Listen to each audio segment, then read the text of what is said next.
பிரியாணினாலே non veg தான் நினைக்கிற ஆளாக இருந்தால் நீங்கள் கண்டிப்பாக ட்ரை பண்ண வேண்டிய ஒரு வெஜ் பிரியாணி ரெசிபி சொல்கிறேன், பார்த்துக்கோங்க.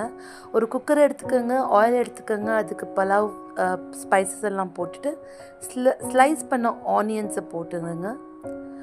இதுக்கு கொஞ்சம் முந்திரி பருப்பு நான் போட்டுக்கிறேன். இதுக்கு நீங்கள் ஒரு ஸ்பெஷல் சில்லி பேஸ்ட் பண்ணணும். ஒரு 10 ரெட் சில்லியை சுடுதண்ணியில் கொதிக்க வச்சு ஆற வச்சு அதை பேஸ்ட் பண்ணி வச்சுக்கோங்க. அந்த பேஸ்ட் தான் ரொம்ப முக்கியம். நான் 10 குண்டூர் சில்லி எடுத்தேன்னா ஒரு 2 பெடிகை சில்லி போடுவேன் ஃபார் த கலர் சேக். அந்த பேஸ்ட் பண்ண போட்டுட்டு ஆயிலெல்லாம் பிரிஞ்சு வர வரைக்கும் நல்லா வதக்கிக்கோங்க.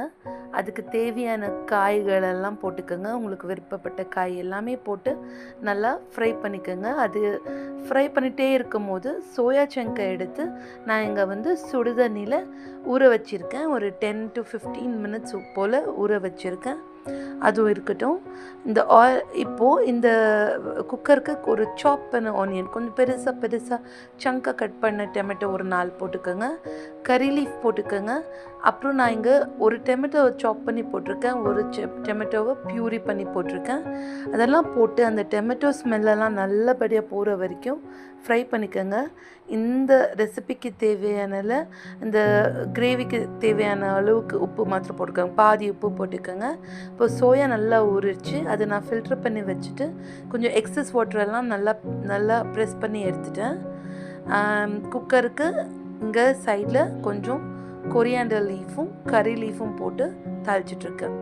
நீங்கள் போடுற சோயா சங்க் ரைஸில் போட்டிங்கன்னா சவன்னு ஆகிடுதுன்னா அதுக்கு ஒரு டிப்பு தான் இது. ஒரு கடாயை எடுத்துக்கோங்க, கொஞ்சமாக ஆயில் போட்டு அந்த சோயா சங்கை போட்டு நல்லா சால்ட் கொஞ்சம் போட்டு ஃப்ரை பண்ணிக்கோங்க. இதனால் வாட்டர் அப்சர்ப்ஷன் கொஞ்சம் கம்மியாகும். அப்புறம் சோயா சாப்பிட ரொம்ப டேஸ்டியாக இருக்கும். இப்போ குக்கருக்கு ஒரு ஸ்பூன் தயிர் ஆப்ஷனலாக போட்டுட்டு இதுக்கு ஊற வச்ச ரைஸ், நான் இங்கே நார்மல் ரா ரைஸ் தான் போட்டிருக்கேன். நீங்கள் எனி ரைஸ் போட்டுக்கலாம். மெதுவாக ஒரு ஸ்லோ ஃப்ளேமில் இந்த சோயாவை நல்லா வறுத்துக்கோங்க. இப்போது இந்த ஃப்ரை பண்ண சோயாவையும் இந்த ரைஸ் கூடவே போட்டு நல்லா வதக்கிக்கோங்க. இந்த டைமில் மிச்சம் பாதி உப்பு போட்டிங்கள, மிச்சம் இந்த ரைஸுக்கும் தேவையான உப்பையும் போட்டு நல்லா கலந்துக்கோங்க. சைடில் சுடுதண்ணி வச்சுக்கோங்க. ரைஸுக்கு தேவையான தண்ணியை போட்டு ஒரு ஸ்பூன் நெய்யை டாப்பில் போட்டு கொஞ்சம் கொத்தமல்லியை தூவி விட்டு குக்கர் மூடி விசில் போட்டு ஒரே ஒரு விசிலில் எங்கள் வீட்டில் வெந்துடும். விசிலெல்லாம் போன உடனே நல்லா ப்ரெஷர் கொடுக்காம ரைஸை மெதுவாக கலக்கி விடுங்க.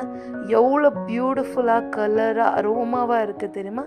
உங்கள் லன்ச் பாக்ஸ்க்கு இது பர்ஃபெக்ட். நீங்கள் சொல்லலைன்னா யாருக்கும் தெரியவும் தெரியாது இது வெஜ்ஜுன்னு சொல்லி. இட் இஸ் ரியலி நீங்கள் டெஃபினட்டாக ட்ரை பண்ணி பார்க்கணும். இது நான் என்னோடய லன்ச் பாக்ஸ்க்கு இங்கே போட்டுட்ருக்கேன். ஆப்வியஸ்லி இது என்னோடய டீம்மேட்ஸ்க்கெல்லாம் ரொம்ப பிடிக்கும். நீங்கள் இதை ட்ரை பண்ணுங்கள், என்ஜாய் பண்ணுங்கள்.